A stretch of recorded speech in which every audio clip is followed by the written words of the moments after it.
ఎర్రోడైతే చెప్పేవాడు మేధావి అన్నట్టు, చదివేవాడు అమాయకుడైతే రాసేవాడే ఈనాడు జ్యోతి అన్నట్టు నడుస్తున్నటువంటి రోజులు ఇప్పుడు. రాసేటప్పుడు కొంచెం ఫార్ములా పాటించండి. ఒకరిని సూత్రధారనండి, తర్వాత సెకండ్ స్టేజ్ సూత్రధారులు వీళ్ళు, థర్డ్ స్టేజ్ సూత్రధారులు వీళ్ళు, ఆ తర్వాత పాత్రధారులు వీళ్ళు అని రాయండి. అంతేగాని రోజు అందరూ సూత్రధారులేనా? రోజు జగన్ సూత్రధారి, విజయసాయిరెడ్డి సూత్రధారి, మిథున్ రెడ్డి సూత్రధారి, రాజకేశ్వరెడ్డి సూత్రధారి, గోవిందప్ప సూత్రధారి, ధనుంజయ రెడ్డి సూత్రధారి, కృష్ణమోహన్ రెడ్డి సూత్రధారి. ఇప్పుడు మళ్ళీ ఒక 5గురిని వేసుకొచ్చేసారు సూత్రధారులు అటు వీళ్ళు.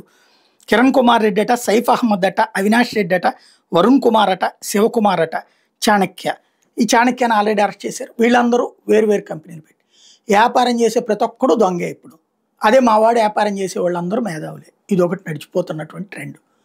బేసిక్ సమస్యల లిక్కర్ కుంభకోణానికి సంబంధించినటువంటిది ఏం పట్టుకున్నారు ఇప్పటిదాకా?